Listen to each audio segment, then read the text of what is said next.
All right, and welcome to this fourth session of our Rethinking Disabilities in Mathematics book study. So happy to have you all here. I have a few things I want to just mention at the beginning of our time together before I get you into the small groups. You should be seeing my screen of the title slide of the Rethinking Disabilities in Mathematics.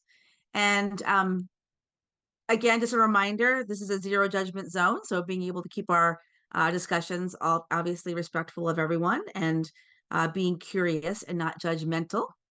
And also just a reminder of the Some of It All podcast. They are currently at some episodes that have two chapters in one. So today I listened to the one that was I think it was 7 and 8 and then 9 and 10. So they're right in the zone where we are right now in the book. But it's been so nice to listen to other colleagues as well talk about the chapters in preparation for our time together as well. So just want to mention that podcast again to you. And if you wouldn't mind renaming yourselves, if you don't know how to do that, you just click on the participants button down below and you can hover over your name or even the three dots next to your window of your picture. You'll be able to rename yourself. That's awesome. Thank you for that. Just a heads up that the time wise for tonight that we can stay as long as we want, right? There's no dictate of how long this has to be. So I love this format we've been doing of having small group time to discuss in small groups and then coming out and talking in the larger group. So whatever time it turns out to be is what it will turn out to be. But please feel free to leave whenever you want to. There's no judgment attached to that at all. But I also don't want to rush our discussion just because of a sense of having it done like in an hour or something. So, so I would imagine by 8:45 or so we can be wrapped up, and just pass on any of your friends that would want to join in. Anyone is welcome at any time. They don't have to have been a part of everything else so far. Just feel free to spread the word. It's just that tinyurl.com rethinking disability. So welcoming everyone. And my plan for tonight is we're going to do chapters 8, 9, and 10. Chapter 8 is about language variability. Chapter 9 is the modeling mathematics. And chapter 10 is the fact fluency. And so, again, what I'll have you do is I'll get you in small breakout groups. I'll give you a little bit longer the first time to introduce yourselves to each other. You'll be the group together for the night. And then we'll come back out and have a larger group discussion. And I'm going to ask that we have different breakout groups kind of be responsible when you come back out to saying something about what your group discussed. We'll try that this time. And then, but then anyone's welcome to have the discussion, but just kind of have some groups be ready to kind of share about that chapter when we come back. So for the recording, for any people that are not here, they get some kind of rich discussion as well. And since the last time, I did create a Padlet. So I linked this in the email to all of you with the Zoom link and with our time together. And so just this is our interactive file. So I'll put that in link in the chat for you as well. But this is going to be our interactive file here. I used last time Norma shared with me a template for the Padlet that gets the sticky notes. So people are requested having sticky notes to make notes. And so just the very top of the file, I have always for you in this file will be the link to the Padlet. Let me go to there for just 1 second. But so that will be at the very top of this file. So you always can access it as well. A Padlet is just a website that allows us to put links of documents and websites and anything at all. And as I learn more things, as I find more things, I connected already the recordings of our previous sessions together, the notes that I've taken. I call them Tammy McMorrow notes because she takes such fastidious, wonderful notes. Just, where you can get the book and Dr. Rachel Lambert's resources, her website as well. But then now, as we're doing these chapters, I've been adding on resources that go along with each of the chapters, things that she mentions and things that any of you are mentioning as well. It's just going to be a work in progress as we move along. But then we have this moving forward to have those resources right there for you. So I believe I called it, yeah, it's right here, this Rethinking Book Study. So that's my link to the Padlet. I'll put that in the group chat for you. And again, as we move forward, I'll be adding more things to that Padlet, and that should exist moving forward forever. So just bookmark that link. And then if you ever need to go back to it, you can just use that name. It's a tinyurl.com, which allows me to name it whatever I want.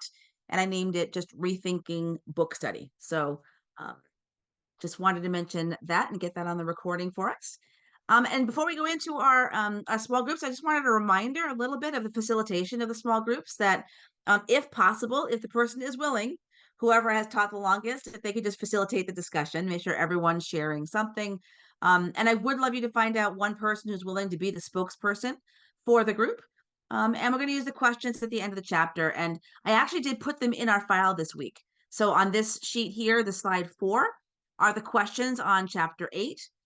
Here's a chapter 9, and here's chapter 10. So you can refer back to them right here in this interactive file. I'm going to get that link for the interactive file for you. And then again, bookmark this as well, because you'll always have it moving forward. You should all be able to edit this file and access it. So here's the link to that interactive file.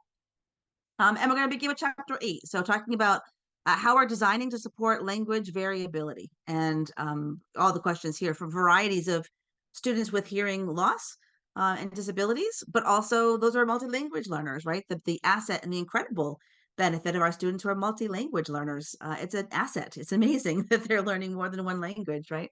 So, and then down below, you'll see, starting with slide number 7, if you are in breakout group number 1, you'll go to this slide of group 1, and you'll see that there are now sticky notes you can drag over and put notes.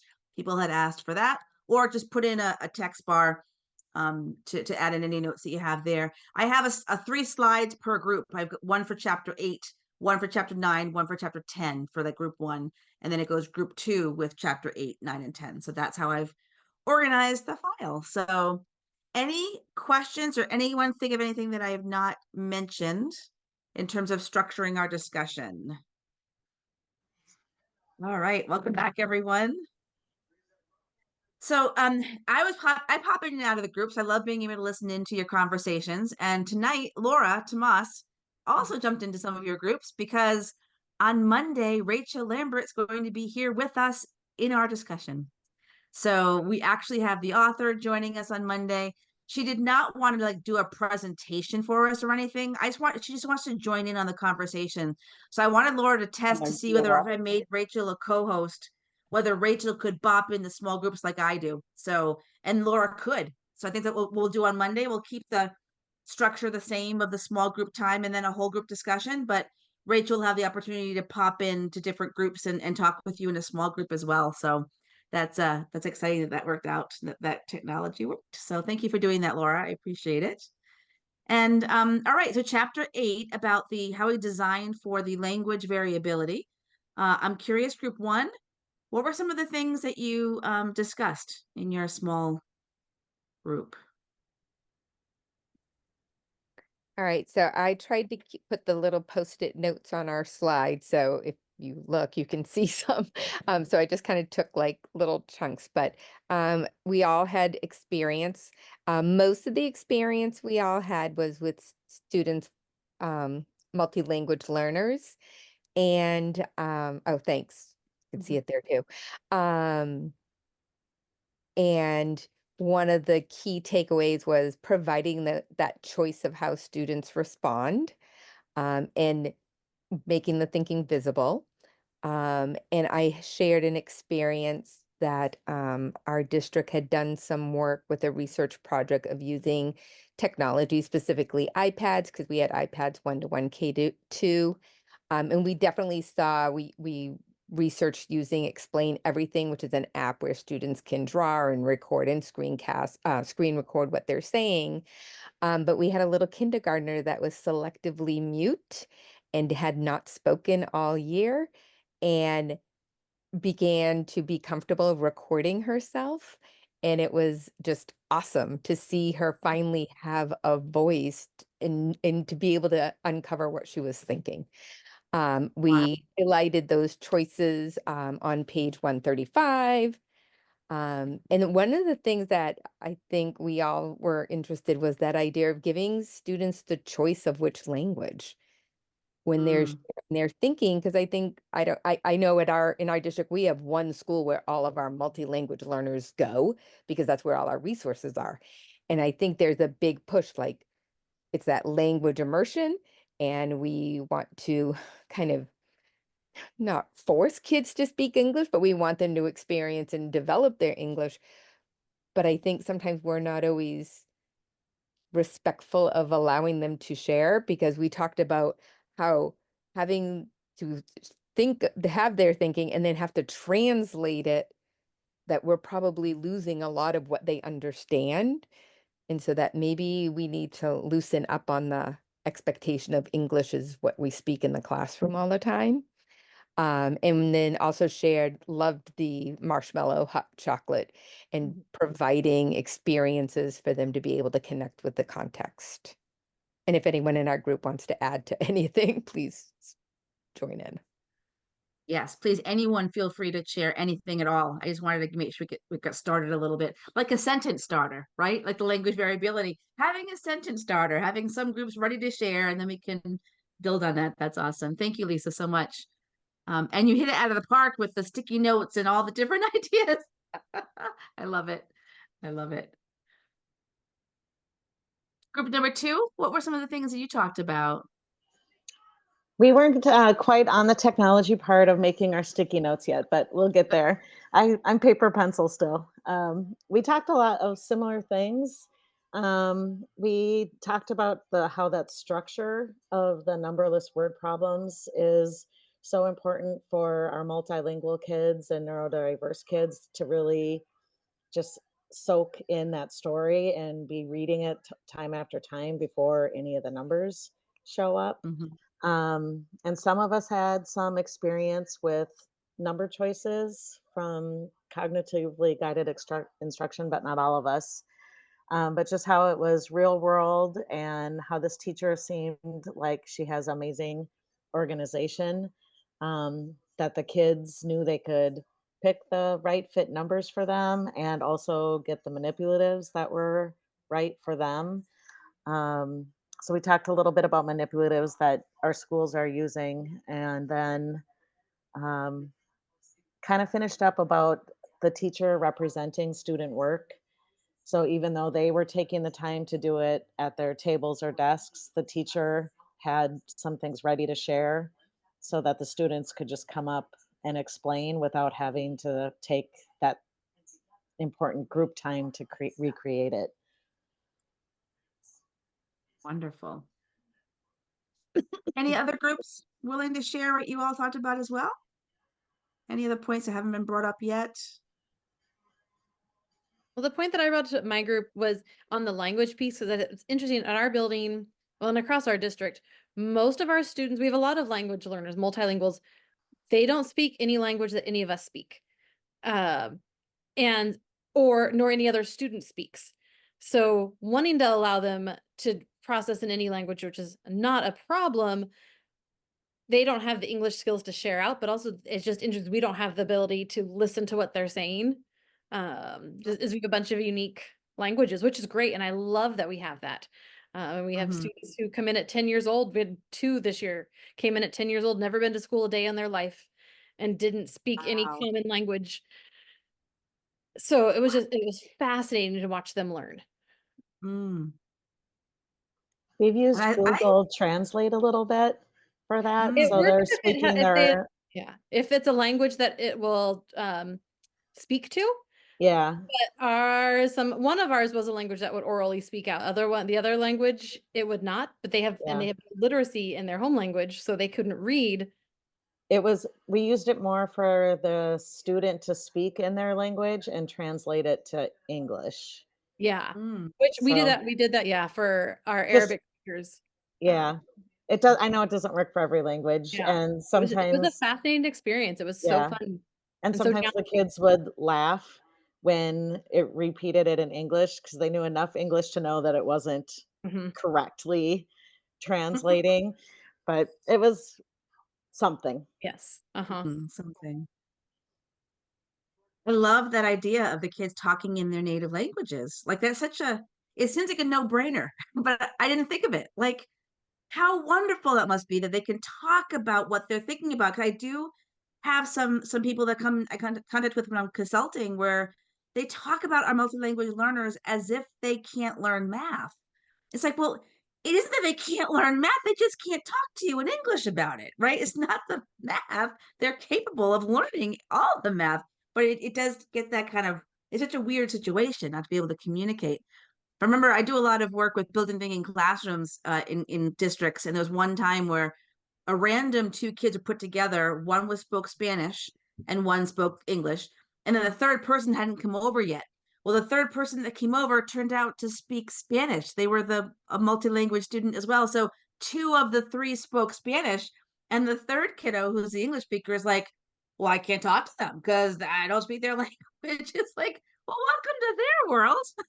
What do you think? They're living every day, every moment of every day, right? Yeah, awesome. We were talking about how much more languagey math has gotten and how Mm, important it is for us as the teachers to be clear on our language too. mhm, And so we're mhm. not calling it 100 different things and just assuming the kids are picking up on that. Of course, it's a lot harder when your population is mobile like ours is. They're coming from so many different names for things, but that's another consideration.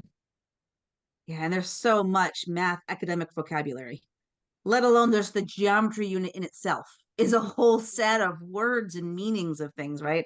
But then when you add in the regular math words that also are multi meanings, it's yeah, certainly so many challenges with that. Uh, yeah, I but I loved. Go ahead. I was just thinking, I'm one of the things I underlined in this chapter about the, choice, giving them choices. One is how to participate in classroom discussions. And that's something we're really working on in our district. My school is 100% multi-language learners. And we have other schools in our district that are 80% English only. And then, so they have a few in there, but talking about like, it's not always oral. They can draw models and they can draw pictures, and making sure we're valuing that as and trying to give them some words to put to it, because a lot of our students come in with not any background in their native language and academic vocabulary in their native language, and their parents don't have any. So it's kind of like this academic language is all new to them, so trying to attach it to what they understand and can understand in their native language, but looking at the pictures, like there's just other ways for them to participate than orally. So true. Mhm. Yeah. Yeah, that choice, Yeah. I think, is one of the big takeaways. Choice. They're given choice in so many different ways, for sure. Yeah, Dawn, go ahead. Just we talked about choice at the beginning, and in the middle, I mentioned about at first grade, and this is not only for like English language learners that I speak. This is for pretty much every first grader I see. Um, just knowing all the different ways we talk about addition and subtraction, adding, addition, plus, subtraction, difference, minus, takeaway. That's all vocabulary that can be quite confusing for them. Mm. Yeah, And absolutely. I don't know if Jill's ready to say what she said when I read the third question in the chapter. It was just utterly perfect.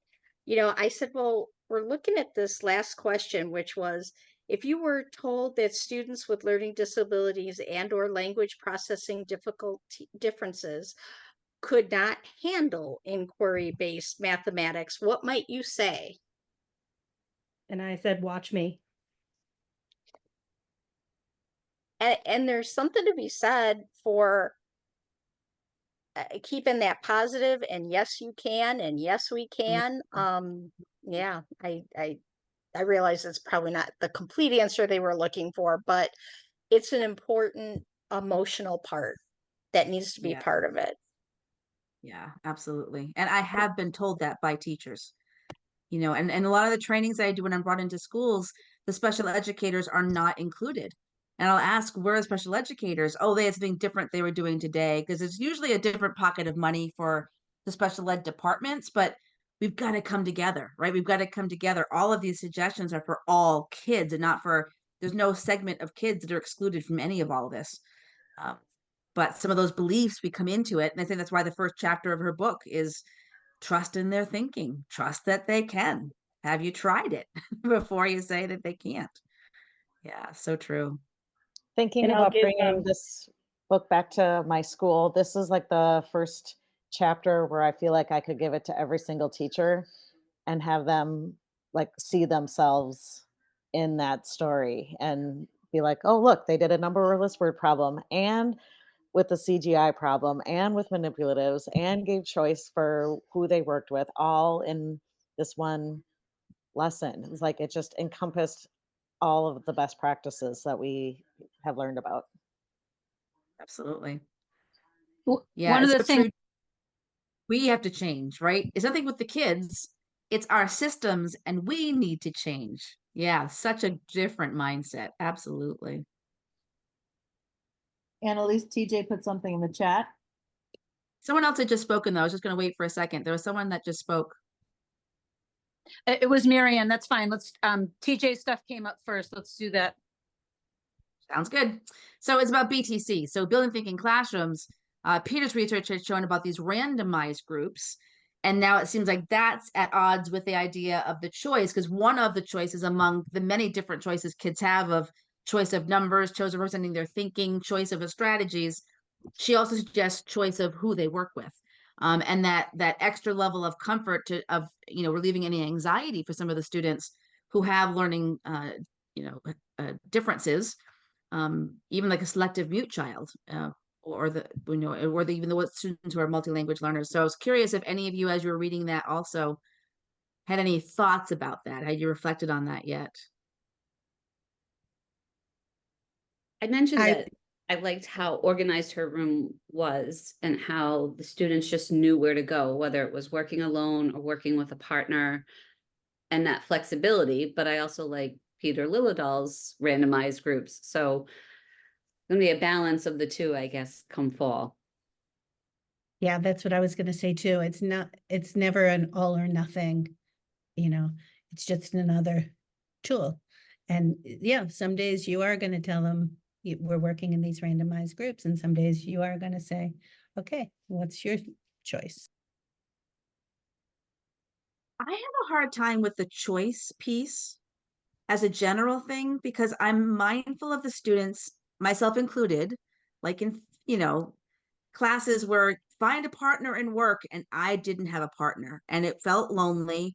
I still feel it when I go to conferences and don't have a friend there, and I walk in the lunchroom and I got no one to eat. It just happened to me last week. It's such an awkward, I'm 55 years old and I'm sent back to those days of I didn't have a partner. So I would be, I'm personally, my own reaction to that is with the choice, I would want to provide choice, but almost in a structured way. Sometimes I don't want anyone left out. I don't want any kid sitting there hoping someone will ask to be a partner and then no one's doing it. So I gotta wrestle through with that. That's why I like the randomized, because it's like you're gonna do it for today. If you didn't like who you got, you're getting someone different tomorrow. But over time, the community gets built. The kids will say, it doesn't matter who I work with, because we all have different things. You're gonna build that over time. So but certainly if there's a student who's having emotional needs and it's an issue of them feeling safe in the classroom, I think that would be an exception, but I could help form that. But I just a free choice of find someone, it just gets me in my gut. Well, I thought a lot of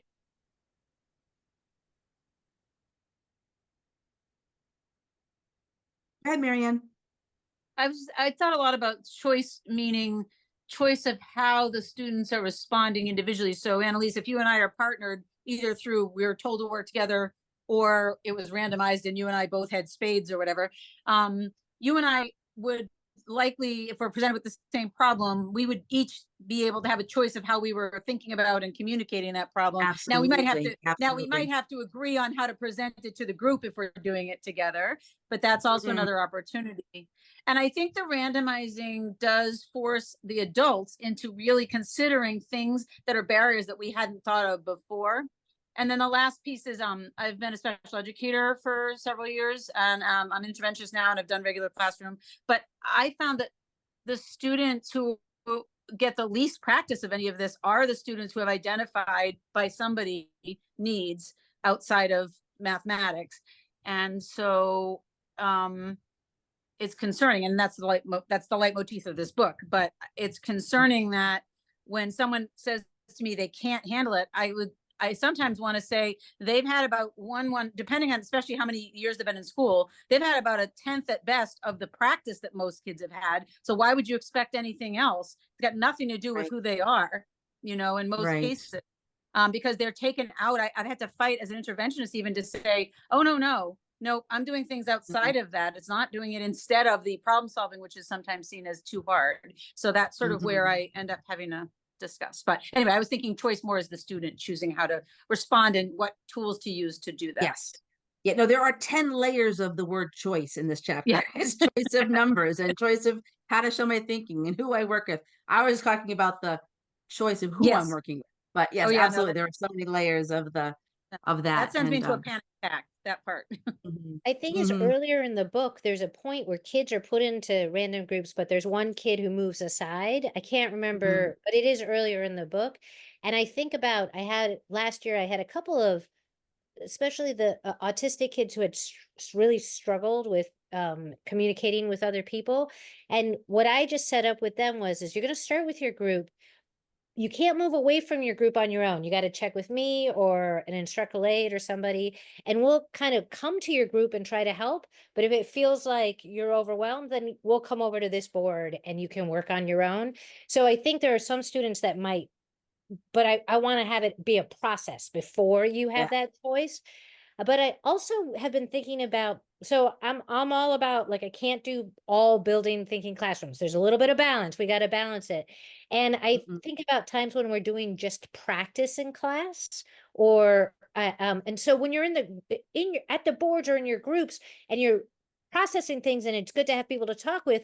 But when we're just practicing, I will say, you can work with a partner on this, or you can work on your own.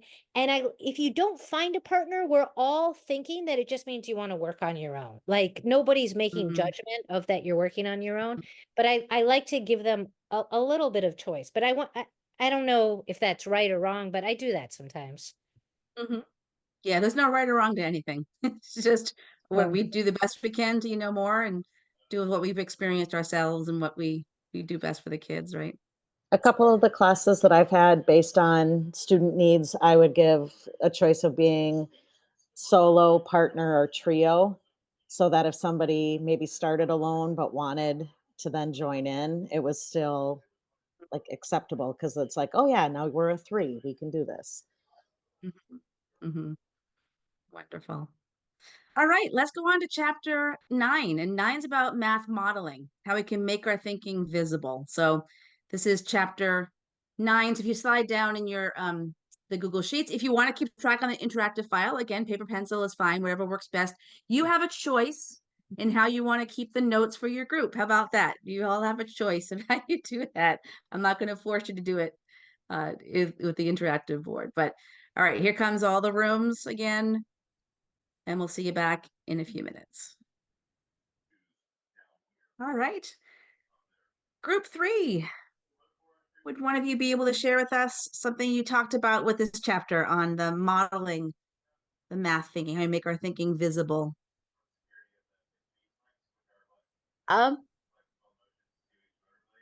Sorry, I'm gonna kind of start off with our tangent rather than like probably where everyone else might go with it.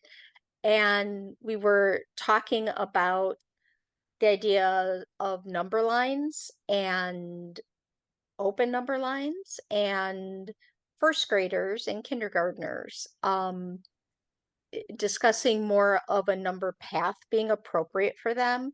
And then also discussing, can we transition them from eventually from a number path to a number line, kind of as the one teacher did with the cubes, the Unifix cubes, and kind of a scaffolding there. So that was one of the things we discussed. I love that. I was listening to a podcast recently where Dan Finkel was a guest, and he talked about games like Candyland being a precursor to number paths.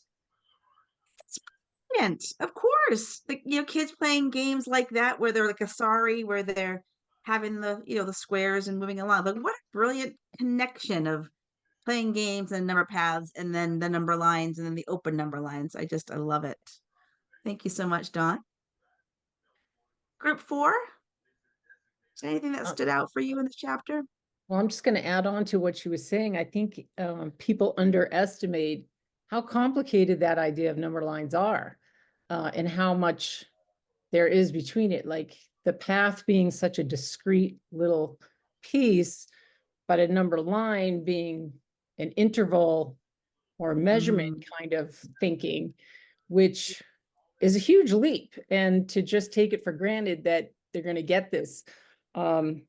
I used to teach high school at some point, and I can tell you that there are kids in Algebra 1 who were still counting the spaces between numbers, like this is 1, and it's like you're trying to graph things on a coordinate plane, and they hadn't never made that conceptual difference between a path, the discrete spaces and the interval jump. So anyway, just wasn't really thinking about that until group 3 brought it up. But so yeah, we were kind of all over the place talking about some different things. One of them being the difficulty that sometimes teachers feel with manipulatives.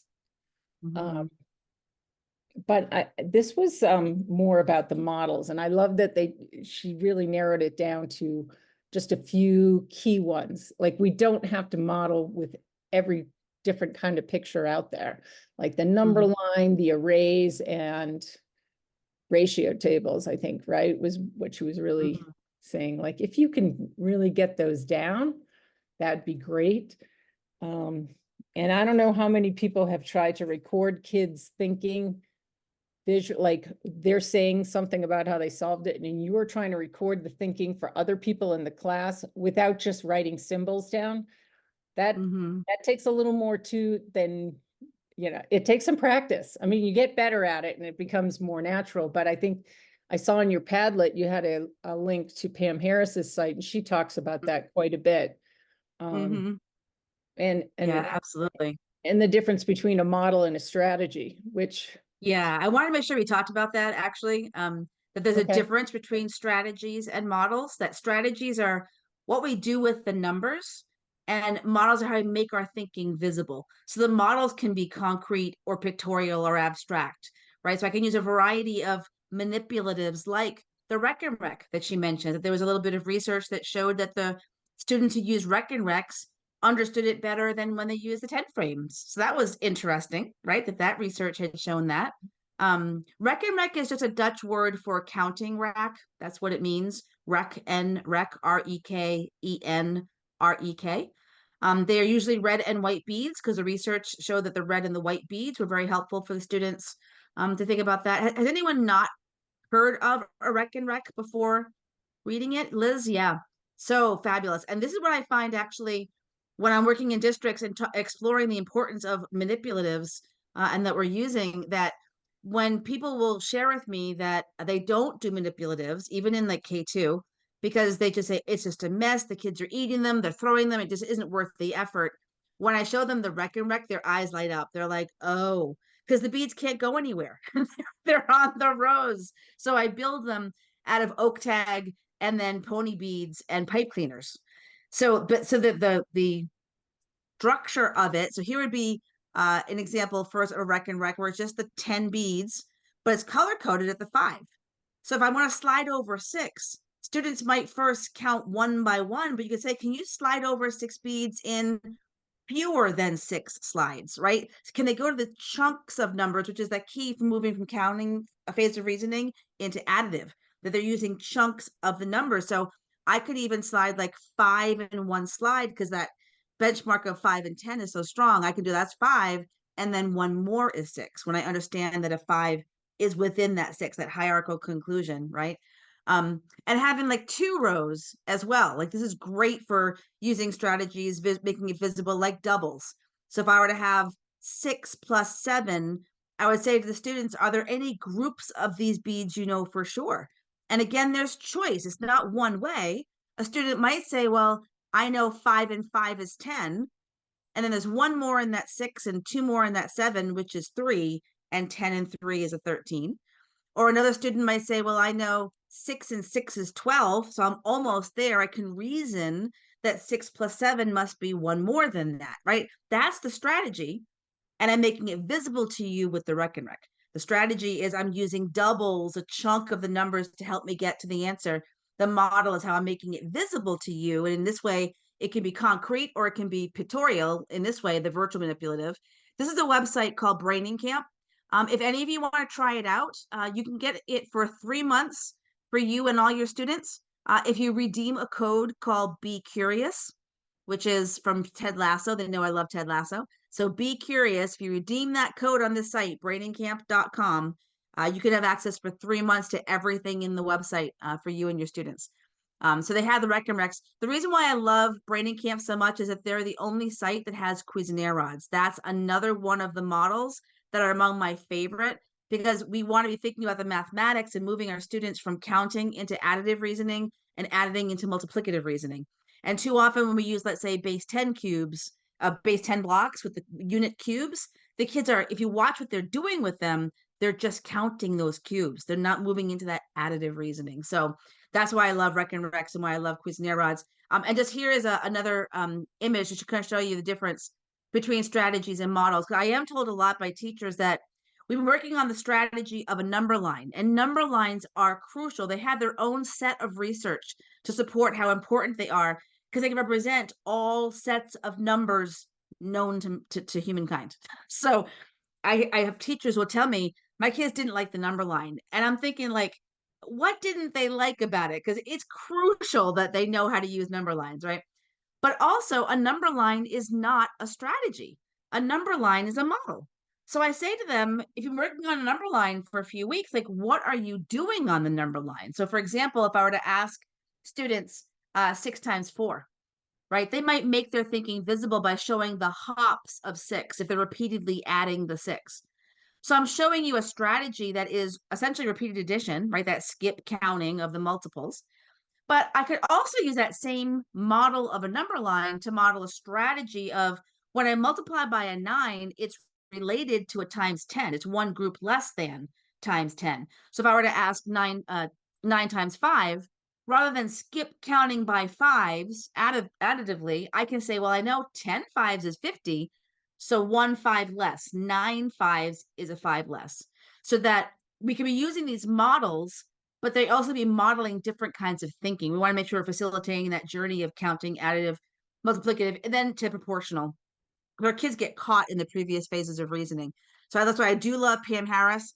I did put a link of that on the Padlet for you to a document that if I were a classroom teacher again, I'd have that printed out by my plan book every week. Like, what strategy and operation am I working on? And then what models do I want to use to help make that visible? But it's really powerful. So it's right here. So Kim and Pam, it's this major strategies document. You just give her your email and it's all 4 operations, the difference between strategies and models, but also all the various flexible strategies that are not the algorithm. Her tagline on their podcast is, if not algorithms, then what? Well, this is all the what. And this is what Rachel shares in the book, all these different flexible strategies. I know for myself, I hadn't built those flexible strategies in my own brain before. As I was a teacher, I was a grade 5 teacher, and I had no flexibility of thought. It was algorithms or bust. I would just show how concrete objects could do the algorithm regrouping. I didn't think about anything else. I didn't know anything else, right? We do the best we can till we know more. I love Dr. Maya Angelou's quote there. Okay, so I just wanted to make sure I shared a few of those things about the representations and the models and the manipulatives.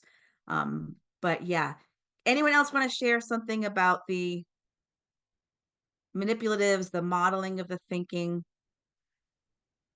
I just had one other thing from that chapter, just based off of what we started the night with, just talking about how well constructed the lesson was and how much wait time she allowed for, and she knew where she wanted to go, and the trust and the discourse and just the empowerment of the students. I always want to recognize that. That's a lot of hard work. And I think if we can have our teachers see lessons that are crafted like that and see the outcome, and how all of that time pays off, that you put in pays off. I just thought it was a beautiful lesson. It reminds me of what we should really try to attain. That relaxed attitude will really go right over to our students, and I think it's a huge piece of the puzzle. Totally.